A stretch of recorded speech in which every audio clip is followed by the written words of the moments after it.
The knock at the door was sudden, a sharp rap that echoed through the silent apartment like a warning bell.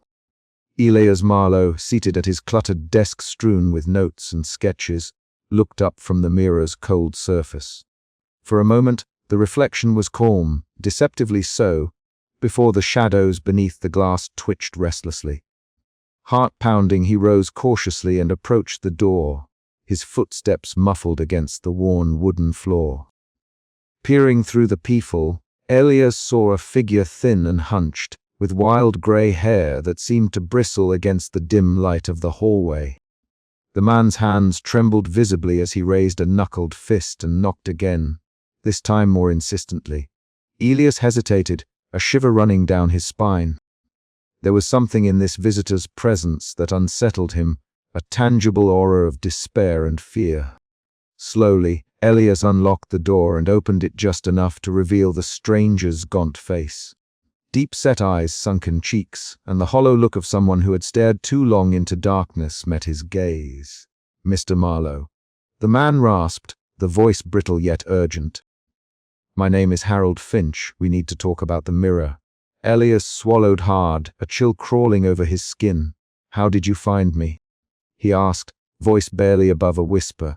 Harold stepped inside before an answer could be given, his movements unsteady but determined. The apartment felt suddenly smaller, the air thick with unspoken dread. Elias watched as Harold's eyes roved nervously around the room until they settled on the ornate mirror propped against the wall. A flicker of recognition passed over the older man's face, quickly replaced by a grimace. "I had one like it once," Harold began, settling into a creaking chair. "Not the same exactly, but cursed all the same. The reflections, they don't lie. They don't show you who you are, but who's next to die." Elias felt a cold hand clutch his heart. "I know," he said, voice hollow. "I've seen it myself." Harold nodded, rubbing his trembling hands together. "It's a burden, that knowledge. It twists your mind. I lost everything, my sanity, my family, my life. The mirror demands sacrifices, Mr. Marlowe. It feeds on fear, on desperation. It is relentless." The candlelight flickered, casting grotesque shadows against the walls lined with Elias's detailed notes and sketches. The silence between them was profound, broken only by the distant patter of rain against the windowpane. Harold reached into his worn coat and pulled out a battered journal, its pages yellowed and edges frayed. "I kept this," he said, voice cracking. "A record of what I saw, what I tried to stop, but the mirror always wins." Elias took the journal with trembling fingers, flipping through the frantic scrawls and twisted drawings of faces distorted by fear and death. Each page bore witness to a soul claimed by the cursed glass, each entry a lament for a fate sealed. "There's no escape," Harold whispered, eyes darkening. "You can't change what's reflected. You can't outrun it." The weight of Harold's words pressed down on Elias like a stone sinking in a black sea. Yet beneath the despair, a spark of defiance flickered. "There must be a way," Elias murmured. "There has to be." Harold shook his head slowly. "I wanted to believe that too. But the mirror doesn't care. It only demands the truth beneath the skin, the inevitability beneath the reflection." A sudden crash from the street below shattered the fragile calm. Both men flinched, their eyes locking in shared dread. Elias felt the mirror's cold pull tighten around him, an invisible noose drawing him deeper into its fatal embrace. As Harold prepared to leave, he placed a trembling hand on Elias's shoulder. "Be careful," he warned. "Once the mirror chooses you, there's no turning back." The door closed softly behind him, leaving Elias alone with the mirror's silent gaze. The reflection shimmered, the faintest hint of a shadow moving just beneath the glass. Elias sank back into his chair, the journal heavy in his lap. The stories within were warnings etched in madness and despair, a testament to the mirror's curse. And now, with Harold's words echoing in his mind, Elias understood the terrifying truth. Knowledge of one's fate might be the cruelest curse of all. Yet still, he could not look away. The mirror's secret beckoned him onward, deeper into the darkness where reflection and reality blurred, and the line between life and death thinned to a razor's edge. The night stretched on, and outside, the rain whispered of inevitability. Elias Marlowe hesitated at the edge of the shadowed street, the antique shop's weathered sign creaking softly in the chill breeze. The night had settled thickly over the city, folding the narrow lane into a corridor of darkness and forgotten things. He pushed open the door, the bell above tinkling faintly, an almost reluctant greeting. Inside, the scent of aged wood, dust, and something faintly metallic wrapped around him like a shroud. The walls, lined with an endless array of mirrors, reflected fractured shards of dim light, their surfaces catching the flicker of his lantern as though alive. Behind the counter stood Lydia Crane, her presence as enigmatic as the shop itself. She was a woman carved from shadows, with eyes like dark wells that seemed to draw in rather than reflect light. Draped in flowing black garments that absorbed the scant illumination, she watched Elias approach with a quiet intensity that unsettled him more than any ghostly reflection. "Back so soon," Lydia said, her voice a low murmur that seemed to ripple through the still air. "I wondered when you might return." Elias swallowed hard, gripping the mirror wrapped in cloth beneath his arm. "I need to understand," he began, voice tight with urgency. "This mirror, you said it reveals the true self, but it doesn't. I see faces of those who soon die." Lydia's eyes darkened, and she stepped out from behind the counter, the floorboards creaking softly beneath her measured steps. She placed the mirror on the counter with reverence, fingers tracing the ornate carvings etched deep into the frame. "True self," she echoed, a dangerous phrase. "This mirror was never meant to show what lies skin deep. It peers beneath to the marrow of fate itself." Elias frowned, his pulse quickening. "Fate? You mean it shows who will die next? It reveals what is," Lydia replied, voice barely above a whisper. "But beware, Elias. Some truths are shadows best left unchased. The mirror feeds on fear, on the dread of the inevitable. It does not lie, it only reflects destiny's cruel design." He leaned closer, the glass surface catching the lantern's flicker, fractured images dancing beneath. "Can it be stopped? Broken?" Lydia's gaze hardened, a flicker of something ancient and unyielding flashing in her eyes. To break the mirror is to break the bond it holds with fate. But such acts come at a cost often heavier than death itself. Elias's breath caught, the weight of her words settling like cold stones in his chest. "What cost?" A faint, almost sad smile touched her lips. "Some mirrors do not just reflect, they consume. And those who seek to defy the reflection often find themselves swallowed by it." He stepped back, the room seeming to close in, the countless mirrored faces pressing in around him. "Why sell it to me?" "Because every curse needs a bearer," Lydia said softly. "And every bearer believes they can outwit the dark." Elias's hands trembled, the mirror's surface suddenly rippling as if alive. A shadow flickered beneath the glass, a fleeting glimpse of a twisted form, impossible to grasp. He tore his gaze away, heart hammering. The bell above the door chimed as he turned to leave. Lydia's voice followed him, soft and ominous. "Remember, Elias, some reflections are doorways. And once opened, they are not easily closed."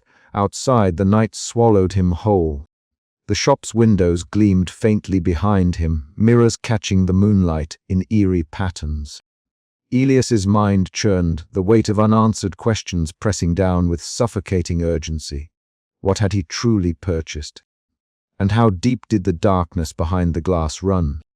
The mirror's secret lay buried beneath layers of shadow and silence, and Lydia's cryptic warnings gnawed at the edges of his sanity.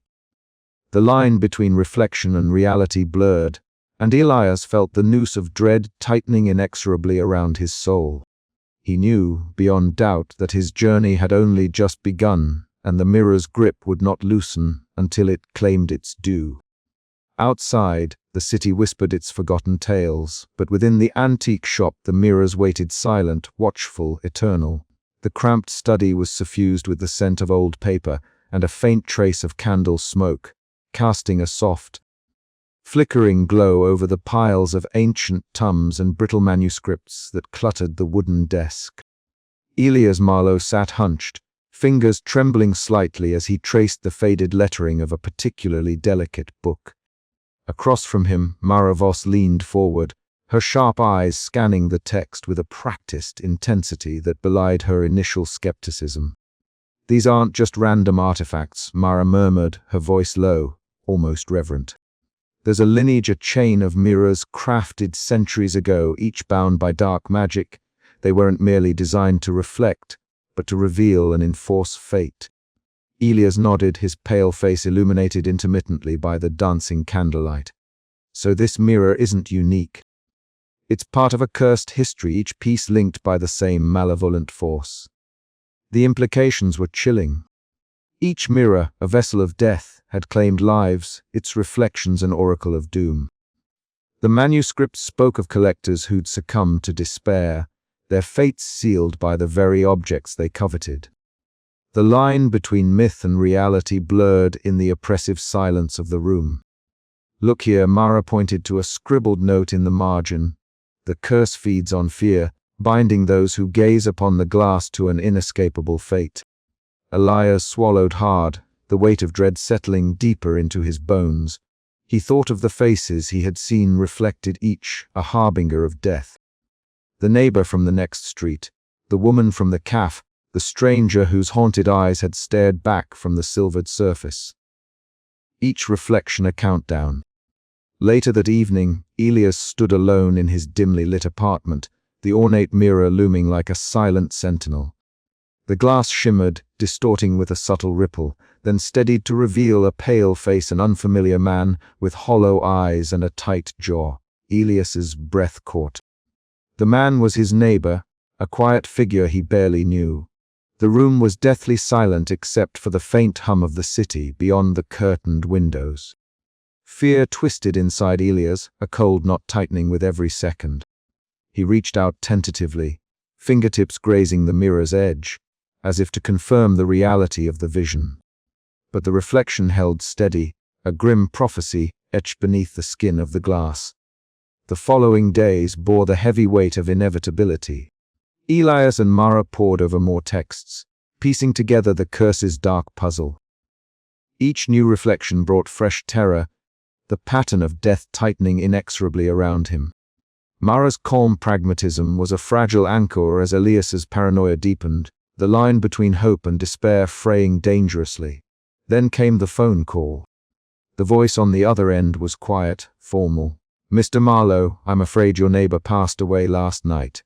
Sudden heart failure, they say." The words struck Elias like a blow, shattering the fragile hope he had clung to. The mirror's prophecy was no longer a distant threat, it was a relentless, consuming reality. The dread that had been simmering beneath his skin now boiled to the surface, a dark tide pulling him closer to the abyss. Mara reached out, her hand steady on his arm. "We have to keep going," she urged softly. "If there's a way to end this, we'll find it." But as Elias stared back into the mirror, the faces multiplied, each a ghostly echo of death's inevitable approach. The cursed lineage of mirrors was a chain that bound them all, and the noose of dread tightened with every passing moment.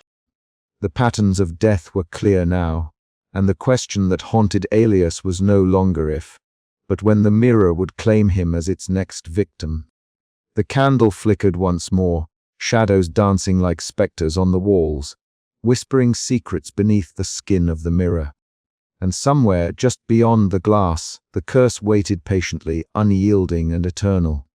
The knock came unexpectedly, sharp and insistent against the weathered wood of Elias' apartment door. For a moment, he hesitated, his gaze flickering from the ornate mirror that dominated the corner of the room to the sound echoing down the empty hallway. The mirror's surface, usually still and unyielding, seemed to ripple faintly, a subtle distortion that sent a shiver through his spine. Elias rose slowly, each step weighted by the exhaustion that had become his constant companion. He opened the door to find a figure wrapped in a coat too thin for the biting cold, a woman whose eyes held a mixture of worry and wariness that immediately unsettled him. "Elias," she said softly, her voice tentative but resolute, "it's been too long." He recognized her instantly, his sister, though years and silence had softened the lines of their shared history. Her gaze searched his face, noting the pallor, the shadows beneath his eyes, the way his hands trembled slightly as they gripped the doorframe. "What are you doing here?" Elias managed, his voice hoarse and guarded. She stepped inside without waiting for an invitation, the familiar scent of lavender and earth filling the cramped space. Her eyes drifted immediately to the mirror, a flicker of apprehension crossing her face. "I've been worried," she confessed, voice barely above a whisper. "You've been so distant, so consumed." Alia swallowed hard, the words he wanted to say caught in a tangle of fear and stubborn pride. "It's nothing. Just work. Research. Research." Her brow furrowed. "Elias, this isn't like you. You re-obsessed with that mirror, ever since you brought it home." He looked away, unable to meet her gaze. The mirror seemed to pulse behind him, a silent sentinel reflecting not his face, but the faces of those destined to die. "I need to understand it," he said quietly. "I have to." She took a step closer, her hands reaching out but hesitating before resting lightly on his arm. "This isn't understanding, Elias, it's destruction. It's killing you slowly. Please, let it go." A bitter laugh escaped him. "Let it go. How can I? When it shows me who will die next. When it's the only window I have to prevent more deaths." Her eyes glistened with unshed tears. "But at what cost? Your health, your sanity, our family, everything you used to be." For a moment, silence fell between them, thick and suffocating. The room seemed to shrink, the shadows cast by the flickering lamp dancing like specters on the walls. "You don't understand," Elias whispered, voice breaking. "I lost someone close. I couldn't save them. This mirror. It's the only way I can make sure it never happens again." She nodded slowly, the pain in her eyes mirroring his own. "I know you're scared, but you can't fight fate alone. You need help." He shook his head, a desperate edge creeping into his tone. "I'm already too far gone." The hours passed in strained conversation, the fragile threads of their relationship fraying with each word. She shared stories of the outside world, of friends and family who missed him, of life continuing unabated beyond the walls of his obsession. Yet Elias remained distant, the mirror's silent command weighing heavier with every moment. When she finally stood to leave, her parting words lingered in the air like a fragile hope. "Come back to us, Elias, before it's too late."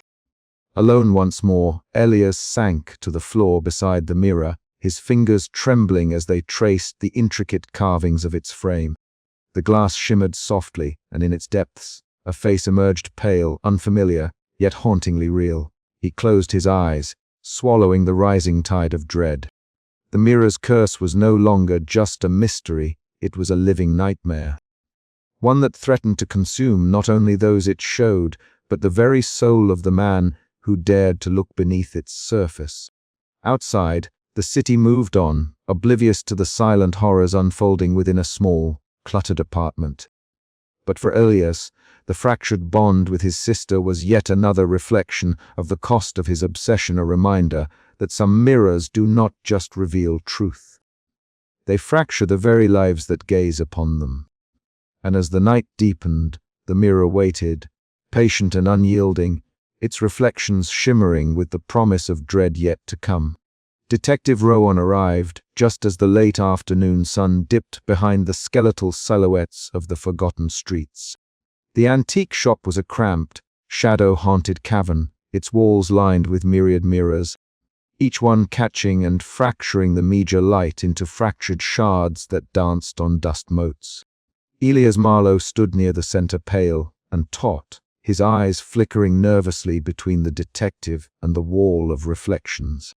"You expect me to believe this mirror somehow predicts death?" Rowan asked, his voice low but edged with incredulity. His trench coat was threadbare, hanging from a frame worn thin by years of witnessing human frailty and cruelty. Yet beneath his professional skepticism, there was a spark of curiosity, a hunger to untangle the impossible. Elias swallowed hard, fingers twitching as he gestured toward the ornate mirror that had become the epicenter of his unraveling. "It's not just superstition. The faces I see, those who look back from the glass they die, detective, without fail. Rowan's eyes narrowed, scanning the mirror's surface, the carved woodwork seeming to pulse faintly in the fading light. And you've documented this. Every reflection, Elias whispered, pulling a battered notebook from his coat pocket. The pages were thick with scrawled names, dates, and grim outcomes. I tried to stop it, warn them. But it's like fate is woven into the glass. The detective crouched, tracing a finger along one of the entries. You've been chasing a ghost, Marlowe. Or worse, inviting it in. Their conversation was interrupted by the intermittent chime of the shop's ancient clock, its sound hollow in the heavy silence that had settled. Rowan stood abruptly, eyes still fixed on the mirror. I'm going to look into these deaths. If there's a pattern, I'll find it. Elias nodded, but a shadow of dread darkened his expression. This was no longer a solitary battle. The mirror's curse was breaking into the world outside his isolation. Days passed, each one thick with rain and restless shadows.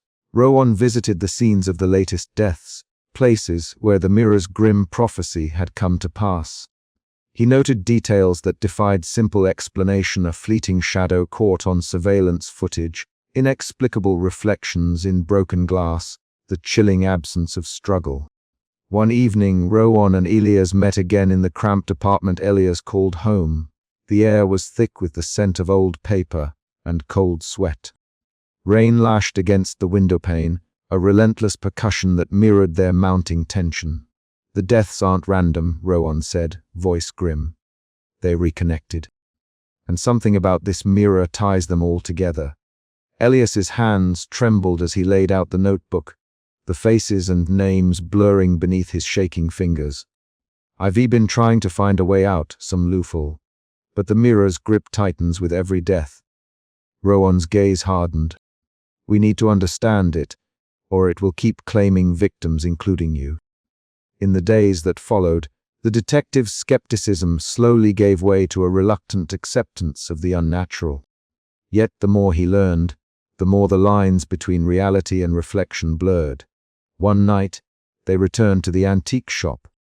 The mirrors loomed like silent sentinels, their surfaces dark pools that seemed to breathe with a life of their own. Rowan stood before the ornate mirror, the very one that had ensnared Elias's fate. His reflection wavered, fractured. For a heartbeat, beneath the glass, a shadowy figure flickered, a twisted mockery of his own face, eyes hollow and accusing. What the hell, Rowan breathed, stepping back, heart pounding. Elias reached out, voice barely audible. It's showing you too. The curse is real. The detective swallowed down the rising tide of disbelief and dread. The investigation was no longer just a matter of solving crimes. It was a battle against an ancient and merciless force, one that fed on fear and sealed fates beneath the cold surface of the glass. As the night deepened, the two men stood locked in uneasy alliance, shadows flickering and warping around them. Outside, the city slept, unaware of the peril lurking behind the antique shop's windows, a mirror that whispered of death and destiny, waiting patiently for the next eye to meet its cursed reflection. The question now was not if they could stop it, but how, and whether the price of that knowledge would be too high to pay. And somewhere, deep beneath the surface of the mirror, the curse watched and waited.